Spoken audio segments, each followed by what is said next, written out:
सर्वप्रथम सर्वांना श्री स्वामी समर्थ. स्वामी महाराजांच्या कृपेने तुमच्या सर्व चांगल्या इच्छा पूर्ण होत ही स्वामींचरणी प्रार्थना करते आणि आजच्या व्हिडिओला सुरुवात करते. 19 ऑगस्ट 2024ला तिसऱ्या श्रावणी सोमवारी रक्षाबंधन हा सण आलेला आहे. श्रावण पौर्णिमा म्हणजेच नारळी पौर्णिमा आलेली आहे. पौर्णिमेला प्रारंभ होणार आहे 18 ऑगस्ट उत्तर रात्री 3:04 आणि पौर्णिमा संपणार आहे 19 ऑगस्टला रात्री 11:55 म्हणजे उदय तिथीनुसार आपल्याला हा रक्षाबंधन सण नारळी पौर्णिमा हा सण 19 ऑगस्ट तिसऱ्या श्रावणी सोमवारी साजरा करायचा आहे. तर आता तिसरा श्रावणी सोमवार आलेला आहे आणि त्यात नारळी पौर्णिमा रक्षाबंधन हा सण आलेला आहे आणि त्यातच भद्रा काळ सुद्धा आलेला आहे. बरेच वर्ष झालं रक्षाबंधन या सणावर भद्रा काळेचं छाया असते, म्हणजे भद्रा काळ आलेला असतो. तर हा भद्रा काळ किती वाजेपासून किती वाजेपर्यंत आहे, आपल्याला भावाला कोणत्या शुभ वेळेत राखी बांधायची आहे, राखी बांधताना कोणत्या गोष्टी करायच्या आहे, त्याचबरोबर तिसरा श्रावणी सोमवार सुद्धा आलेला आहे आणि या भद्रा काळात श्रावणी सोमवारचं व्रत उपवास पूजा केली तर चालेल का, उपवास तर आपण करणार पण पूजा केलेली चालेल का, संपूर्ण माहिती जाणून घेणार आहोत. पण त्याआधी तुम्ही आपल्या चॅनलवर नवीन असाल कृपया चॅनलला नक्की सबस्क्राईब करा, कमेंटमध्ये जरूर लिहा ओम नमः शिवाय. तर 19 ऑगस्ट रक्षाबंधन आलेलं आहे. श्रावण म्हटला की अगदी सणावारांची गर्दीच होते. श्रावणात बाहेर पण वातावरण आनंददायी आणि आपल्या मनात सुद्धा वातावरण आनंददायी उत्साहदायी असं वातावरण असतं. हा श्रावण महिना प्रत्येक दिवस हा शुभ आपल्या भोलेनाथांची सेवा करण्यासाठीचाच हा पवित्र श्रावण महिना असतो. तर 19 ऑगस्टला रक्षाबंधन हा सण आलेला आहे. तर आता राखी बांधण्यासाठी शुभ मुहूर्त कोणता जाणून घेऊया. तर 19 ऑगस्ट सोमवारी दुपारी 1:32 हा शुभ वेळ ही शुभ मुहूर्त सुरू होईल आणि रात्री 9:08 हा शुभ मुहूर्त आहे. म्हणजे तुम्हाला राखी बांधायची आहे भावाला, तर तुम्ही दुपारी दीड नंतर आपल्याला भावाला राखी बांधायची आहे. ते रात्री 9:15 वाजेपर्यंत आपल्याला हा शुभ मुहूर्त आहे. आपल्या भावाला राखी बांधायची आहे. आपल्या भावा बहिणींबरोबर आपल्याला हा सण मोठ्या आनंदाने उत्साहाने साजरा करायचा आहे. तुम्हाला प्रदोष काळात म्हणजे संध्याकाळी राखी बांधायची असेल तर 7 वाजेपासून रात्री 9:15 तुम्ही राखी बांधू शकता. म्हणजे मी म्हणेल की दुपारी 1:30 वाजेपासून रात्री 9:15 तुम्ही केव्हाही आपल्या भावाला आपल्या भावाच्या मनगटावर रक्षा कवच म्हणजेच राखी बांधू शकतात. 1:30 वाजेपर्यंत फक्त करू नका. काही लोक भद्रा काळ मानतात, काही लोक मानत नाही. पण मी म्हणेल भद्रा काळ आपल्याच हितासाठी असेल. काही गोष्टी तर मानल्या तर काहीही वावगं नाही. भद्रा काळ आहे शास्त्रानुसार, काही गोष्टी मानल्या तर काहीही वावगं नाही. आपल्या भावाच्या हितासाठी आपण एवढं करू शकतो. म्हणून तुम्हाला राखी बांधायची आहे ती म्हणजे 1:30 वाजेनंतर, दुपारी 1:30 वाजेनंतर. तर यावर्षी 2024 मधील रक्षाबंधन भद्रा काळ किती वाजेपासून किती वेळ राहणार आहे जाणून घ्या. भद्रा काळ 19 ऑगस्ट रक्षाबंधन सोमवार रोजी पहाटे 5:53 पासून हा भद्रा काळ सुरू होणार आणि दुपारी 1:30 हा भद्रा काळ असणार आहे. म्हणजे आपल्याला 1:30 वाजेपासून रात्री 9:15 आपल्या भावाला राखी बांधायची आहे. हा काळ खूप शुभ आहे आपल्या भावासाठी रक्षाबंधन साजरा करण्यासाठी. आता काहींना प्रश्न पडला असेल भद्रा म्हणजे काय, तर भद्रा ही सूर्य आणि छाया यांची मुलगी आहे. यमदेवांची आणि शनिदेवांची बहीण आहे. ही भद्राचे रूप अतिशय कुरूप आहे. ब्रह्मदेवांनी भद्रेला श्राप दिलेला आहे. कुणीही तुझ्या काळात तुझ्या वेळेत शुभ मंगल कार्य करेल तर त्याचे नुकसान होईल, अशुभ ठरेल. म्हणून या काळात शुभ गोष्टी करू नयेत असं म्हटलं जातं. राखी पौर्णिमा हा सण भाऊ बहिणींच्या नात्याचा प्रेमाचा हा दिवस असतो. म्हणून या भद्रा काळात आपण राखी बांधू नये. भद्रा काळ मानतात तर या काळात चुकूनही आपल्या भावाला राखी बांधू नका. काही लोक भद्रा काळ मानतात, काही मानत नाही, पण याच भद्रा काळात रावणाने बहीण शूर्पणखेकडून रक्षाबंधनाच्या दिवशी राखी बांधून घेतली आणि त्याचा नाश झाला. श्रीरामांनी रावणाचा वध केला होता. म्हणून या काळात आपल्या भावाला राखी बांधू नये, कारण प्रत्येक बहीण आपल्या भावाचं हितच बघत असते. त्याचं सुख, त्याची शांती कशी टिकून राहील, त्याला कसं म्हणजे मोठं कसं होईल आपला भाऊ, तेच बघत असते. प्रत्येक बहीण आपल्या भावाला कसं यश मिळेल हेच आपल्या प्रत्येकीच्या आपल्या बहिणींच्या मनात असतं. म्हणून या काळात, भद्रा काळात आपण राखी नाही बांधली तर काहीही बिघडत नाही. तुम्ही दुपारी 2024 मधील रक्षाबंधनाचा शुभ वेळ दुपारी 1:30 वाजेपासून रात्री 9:15 वाजेपर्यंत आपण या काळात, या वेळात, या शुभ वेळेत आपण राखी बांधायची आहे. तुम्ही 1:30 वाजेपर्यंत स्वयंपाक वगैरे आपल्या भावाला आनंदाने जेवू वगैरे घाला, त्याचा मानपान करा. किंवा बहीण तुमच्याकडे आलेली असेल तर तुम्ही तिचा मानपान किंवा जेवण वगैरे गोडधोड करा आणि आनंदाने हा सण साजरा करा. कार्यक्रम, रक्षाबंधनाचा कार्यक्रम तुम्ही 1:30 वाजेपर्यंत, 1:30 वाजेनंतर आपल्याला करायचा आहे. तर आता रक्षाबंधन कसं साजरं करायचं, तर पहिली राखी ही देवघरात गणपती बाप्पाला, बाळकृष्णाला किंवा स्वामींनाच बांधायची आहे. किंवा 2-3 राख्या, गोंड्याच्या राख्या मिळतात, गोंड्याच्या बारीक बारीक राख्या मिळतात, त्या तुम्ही देवांसमोर ठेवून द्यायच्या आहे. हळदी कुंकू व्हायचं त्या राख्यांना, गोड नैवेद्य दाखवायचा, थोड्याशा अक्षता टाकायच्या आणि त्या राख्या देवांजवळ ठेवायच्या आणि देवांचं औक्षण करायचं, गोड नैवेद्य दाखवायचा आणि पहिली राखी अशा पद्धतीने देवघरात ठेवायची आहे. आणि नंतर आपल्याला आपल्या भावाला राखी बांधायची आहे. देवांसमोर एक नारळसुद्धा ठेवा, म्हणजे आपण आपल्या भावाला एक नारळ देतो तशा पद्धतीने तुम्ही देवांसमोर एक नारळ ठेवायचा आहे. तो नारळ मग नंतर काय करायचा, तर एखाद्या मंदिरात तुम्ही दान केला दुसऱ्या दिवशी तरीही चालेल.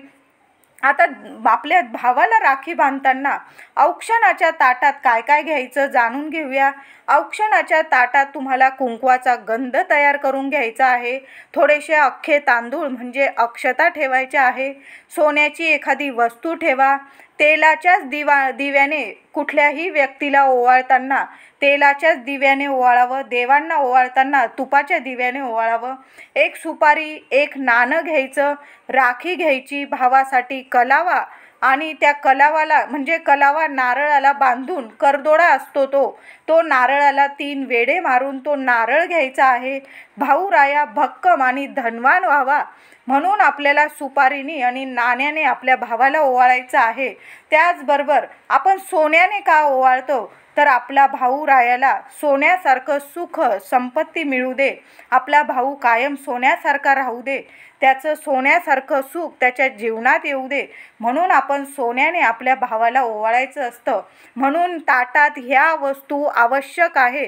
तुम्हाला कळलंच असेल, कुंकवाचा गंध, अक्षता, सोन्याची एखादी वस्तू, तेलाचा दिवा, सुपारी, नाणं, राखी, भावासाठी करदोडा बांधलेला एक नारळ आणि तुम्हाला घ्यायचा आहे तो म्हणजे गोडाचा प्रसाद काहीतरी.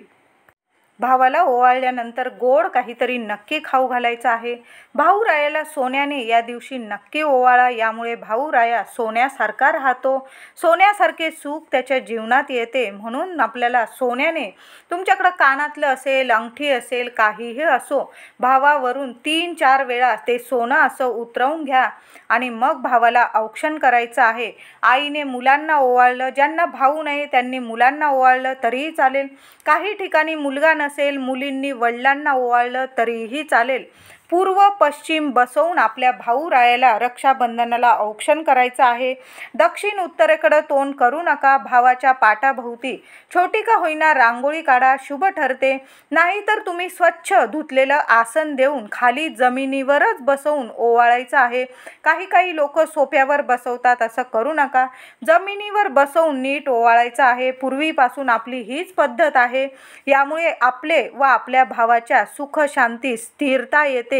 म्हणून आपण जमिनीवर बसवूनच आपल्या भावाला आसन देऊन बसवायचे आणि बहिणीने छान असं औक्षण करायचं आहे.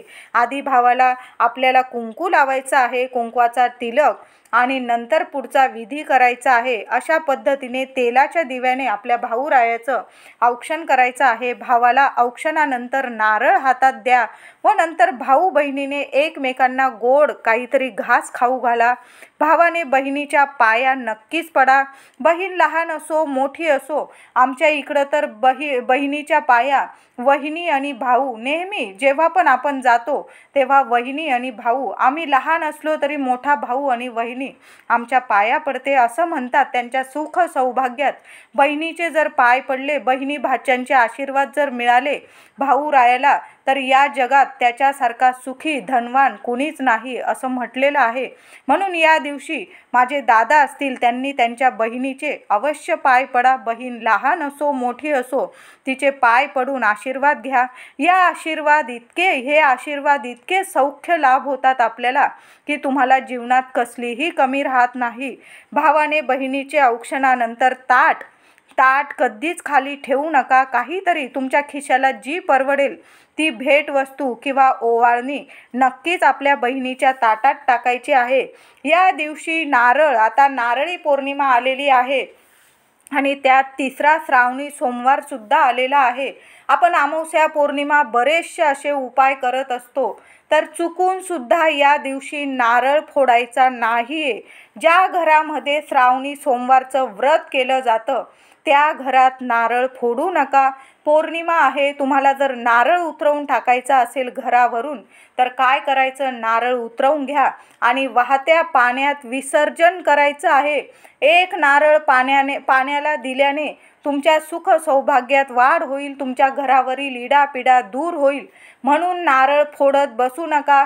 4 रस्ते 3 रस्ते 2 रस्ते घराबाहेर नारळ चुकून सुद्धा नारळी पौर्णिमेला फोडू नका। म्हणतात की महादेवांच्या इथं म्हणजे ज्या घरात श्रावणी सोमवारचं व्रत केलं जातं, महादेवांची पूजा केली जाते, त्या ठिकाणी नारळ फोडू नये। म्हणून नारळी पौर्णिमेला चुकून सुद्धा नारळ फोडू नका।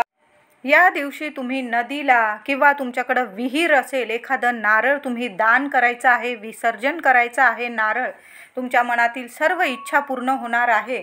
तुम्ही मंदिरात गेला महादेवांच्या मंदिरात तर एक नारळ घेऊन जा, त्याला लाल करदोडा बांधायचा आहे। त्या करदोड्यामध्ये 11 रुपये किंवा 21 रुपये दक्षिणा म्हणून ठेवायची आहे आणि नाव घ्यायचं आहे गंगा मातेचं। महादेवांच्या जटामध्ये असलेली ती गंगा माता, त्या माऊलीचं नाव घ्यायचं आणि ते नारळ फक्त अर्पण करायचं आहे मंदिरात, शिवजींसमोर। तुम्ही नारळ चुकून सुद्धा या दिवशी मंदिरात तर आपण कधीच नारळ फोडत नाही महादेवांच्या, पण चुकून सुद्धा आपल्या घरावरनं नारळ उतरवून वगैरे फोडू नका। ही चूक करू नका, नाहीतर शिवशंकरजी नाराज होतील। आपण प्रत्येक जण श्रावणी सोमवारचं व्रत करत असतो, घरात करा किंवा मंदिरात करा, पण चुकूनही नारळी पौर्णिमा आहे, तुम्ही काहीतरी गोडधोड बनवत असाल महिलांनो, आदल्याच दिवशी नारळ फोडून ठेवा। त्याचा किस वगैरे काय करायचं असेल, तुम्हाला नारळाचा वगैरे खाऊन घ्यायचं असेल, आदल्याच दिवशी करून घ्या। त्या दिवशी नारळी पौर्णिमेच्या दिवशी चुकून सुद्धा नारळ फोडू नका। आता तिसरा श्रावणी सोमवार आलेला आहे, त्यात भद्रा काळ आलेला आहे। आपण कुठली शुभ गोष्ट या भद्रा काळात करत नाही, मग आपल्या महादेवांच्या पूजेचं काय करायचं, तर तुम्ही लवकर उठायचं आहे। 4 वाजता ब्रह्ममुहूर्तावर उठा आणि आपल्या महादेवांची पूजा 5:30 पावणे 6 वाजेपर्यंत आपल्याला करून घ्यायची आहे। लवकर उठून पूजा केली तर छानच होईल, अतिउत्तम। महादेव अतिशय प्रसन्न होतील। ब्रह्ममुहूर्तावर केलेलं शुभ काम कधी पण फळ देऊनच जातं। म्हणून तुम्हाला जमलं तर या दिवशी लवकर उठायचं आहे, आंघोळ वगैरे करून आपल्या महादेवांची पूजा करून घ्यायची आहे। आता समजा कोणाला नाही जमलं, मग भद्राकाळ सुरू होऊन जाईल 1:30 वाजेनंतर, मग पूजन कसं करायचं, तर मग काय करायचं, संध्याकाळी प्रदोष काळी 5:30 नंतर तुम्ही घरात किंवा मंदिरात आपल्या महादेवांना अभिषेक घाला, त्यांना बेल फूल अर्पण करा। हिरव्या मुगाची मूठ आलेली आहे, हिरवे मुगाची मूठ अर्पण करा आणि अशा पद्धतीने 5:30 नंतर प्रदोष काळी आपल्या महादेवांचं तिसरा श्रावणी सोमवारचं व्रत आपल्याला करायचं आहे। उपवास जसा दर सोमवारी करतो तशाच पद्धतीने करायचा आहे। फक्त पूजा वगैरे तुम्हाला सकाळी लवकर करायची आहे किंवा प्रदोष काळी केली तरीही चालेल. आता काही लोक सकाळी आंघोळ वगैरे केली की 9-10 वाजता पूजा करतात, मग केलेली चालेल. मग काय करायचं, प्रदोष काळी पुन्हा ती शिवपिंडी तामणात घ्या, पुन्हा शिवपिंडीवर अभिषेक घाला. म्हणजे आपल्याकडनं 2 वेळा शिवशंकरांना अभिषेक होणार आहे. भद्रा काळ असणार आहे. त्यानंतर तुम्ही पुन्हा पूजा केली काहीही हरकत नाही. तुम्ही 2 वेळा पूजन केलं महादेवांचं, अतिशय चांगलं. महादेव अतिशय प्रसन्न होतील. तुम्ही किती वेळा पण महादेवांना शिवशंकरांच्या शिवपिंडीला अभिषेक घाला, महादेव अतिशय प्रसन्नच होतात. म्हणून सकाळी पूजा झालेली असेल तुमची भद्रा काळात, तर मग तुम्ही प्रदोष काळी पूजा केली तरीही चालेल. अशा पद्धतीने आपल्याला तिसरा श्रावणी सोमवार सुद्धा करायचा आहे. आता काही महिला काही उपाय तापाय सुद्धा करता, मुलांवरून काही गोष्टी ओवाळून टाकता. तर ओवाळा, मी नाही म्हणत नाही, मी पण ओवाळते वगैरे, पण हा भद्रा काळ आलेला आहे. तुम्हाला जे काय उपाय तापाय करायचे तुम्ही संध्याकाळी करू शकता 19 ऑगस्टला नारळी पौर्णिमेला, किंवा तुम्ही 1:30 नंतर तुम्ही कुठला पण उपाय तापाय करायचा आहे.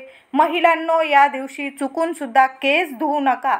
पौर्णिमा आलेली आहे, भद्रा काळ आहे, नका धुवू. आदल्याच दिवशी रविवार आलेला आहे, त्या दिवशी तुम्ही केस वगैरे धुवून घ्यायचे आहे. जे उपाय तापाय करायचे तुम्ही संध्याकाळी करा. शिवशंकरांची पूजा प्रदोष काळी किंवा ब्रह्ममुहूर्तावर करा. नारळ वगैरे फोडू नका. अशा ह्या चुका आपल्याला करायच्या नाही आहे. बऱ्याचशा घरांमध्ये नारळी पौर्णिमेला किंवा दर महिन्याच्या पौर्णिमेला श्री सत्यनारायण महाराजांची महापूजा घातली जाते. आणि रक्षाबंधनच्या दिवशी तर बऱ्याचशा घरांमध्ये सत्यनारायणाची पूजा घातली जाते. मग यावर्षी भद्रा काळ आलेला आहे रक्षाबंधनाच्या दिवशी. मग महापूजा केव्हा करायची, तर आपण दुपारी 2 ते 4-5 वाजेपर्यंत तुम्ही सत्यनारायणाची महापूजा करू शकतात. अगदी संध्याकाळ करू नका, म्हणजे आपल्याकडं प्रसादाला वगैरे लोक येतात प्रसाद घेण्यासाठी, त्यांना पण जास्त थांबवून चालत नाही. म्हणून तुम्ही 5 वाजेपर्यंत दुपारी 2 ते 5 या 3 तासात आपण महापूजा करू शकता. अतिशय शुभ ठरणार आहे. नारळी पौर्णिमेला सत्यनारायणाची महापूजा केल्याने घरात सुख शांती नांदते. लक्ष्मी नारायणाची आपल्यावर कृपा कायम राहते. वर्षभर त्या घरात कशाला कमी पडत नाही, विघ्न संकट येत नाही. आपल्याबरोबर आणि आपल्या भावाचे रक्षण होते, संपूर्ण कुटुंबाचे रक्षण होते. म्हणून या दिवशी नारळी पौर्णिमेला जर तुम्हाला सत्यनारायणाची महापूजा तुमच्या घरात करायची असेल तर नक्की करा, आनंदाने करा.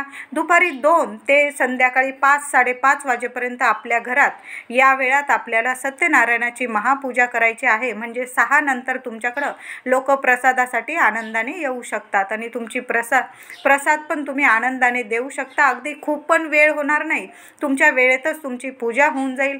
आनंदाने हा दिवस साजरा करा. तर आजचा व्हिडिओ आवडला असेल लाईक करा, सर्वांना शेअर करा, चॅनलला कृपया सबस्क्राईब करा. धन्यवाद.